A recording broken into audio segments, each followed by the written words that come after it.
Joan Baez famously said that action is the antidote to despair. If late stage capitalism, geopolitical turmoil, AI, and fear of whatever the heck is coming down the pipe in the next decade, if that's got you down, I respectfully suggest you get yourself a volunteer gig. Not because it's the right thing to do for others, it's the right thing to do for you. We live in a world of the manosphere and MAGA and widening income equality. The idea of helping others these days without expecting money or anything else in return is basically unthinkable. It's stupidity. The idea is you're not being productive by any capitalist measure. Seriously, our system actually doesn't count volunteer work towards GDP because money doesn't actually exchange hands. Maybe that's all we need to know about our system. So let me say this first. This isn't a message for you if you're working your ass off just to stay housed and fed and you barely have enough time to eat and sleep and you aren't mobile enough to do it. If that's you, please take care of yourself. I wish you every good thing. But if you're unemployed or underemployed and you're able, volunteering gets you out of your place and out of your head and doing something that matters. If you are employed but spend hours of your free time staring at a screen and feeling dissociated and hopeless, getting out and working with real live humans might just be the pastime you didn't know you needed. I've got 2 volunteer gigs right now. It's not a ton of time. One involves kitchen work, and the other one's more kind of fundraising and administrative work for an arts organization. I can say this with certainty. Whatever benefits people in my community are receiving from my modest contribution, I feel like I'm getting more of this than I'm putting in. The reasons I'm going to list here are all about why volunteering could be great for you too. Forget saving the world. This could be the way we save ourselves, which might end up being the same thing.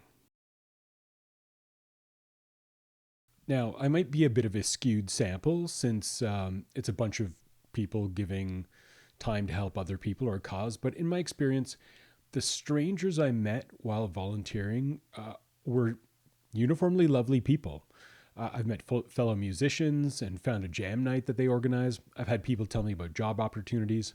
I had a great conversation about life and other people's lives. If you're lonely, this is a free, low stakes way to not be lonely. I can be deeply introverted sometimes, so I get the reticence others might have. But I just go start doing the thing, and conversation just seems to flow. Or it doesn't. It kind of doesn't matter. I keep showing up and doing my best at it. Another completely self interested reason under this heading, whatever happens in the next few years after Trump and oil shocks and the possible deep recession and civil unrest and AI robot dogs running the streets, you're going to need community. Unless you are a billionaire jetting off to your bunker and just to have your security team kill you and take your stuff, you're going to need to make it work wherever you are. And that's a lot easier when you have people on you can count on and people who can count on you. Parasocial relationships with people on screens aren't going to work in this scenario. They haven't really been working so far. But even outside of the apocalypse scenario, knowing more people, having a broad social network of people who live where you do, it can only be a good thing for your social and economic life.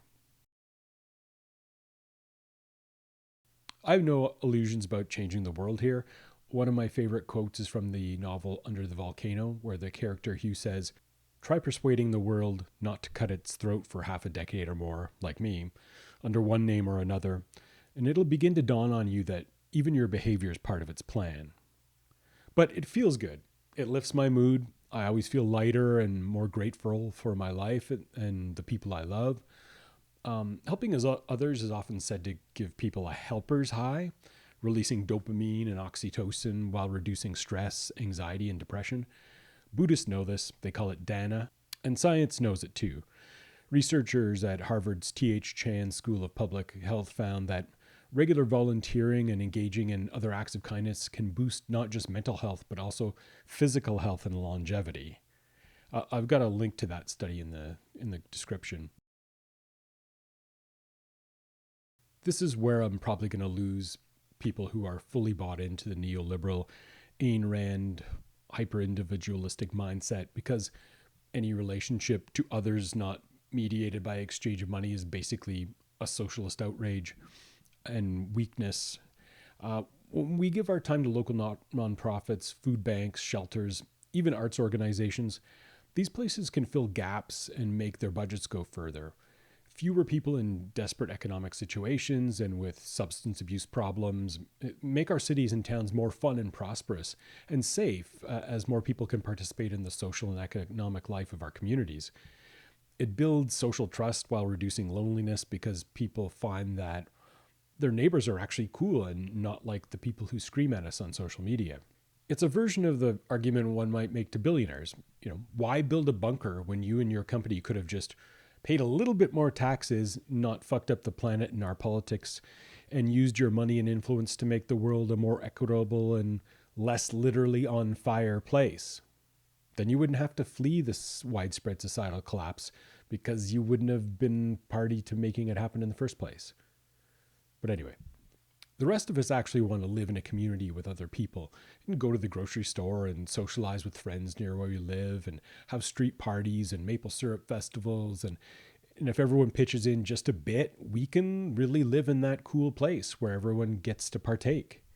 So what I'm saying is that putting down our phones, leaving our privatized little spaces, meeting people in our communities, and working on something that helps others seems to be really good for us. And if that were a drug, it would cost us a fortune to buy it, but it's actually free. I was late to regular volunteering, or really honestly way too late. I realize that now. And I could have been substituting that for a lot of wasted time. And to be fair, a lot of unhealthy behavior on my part.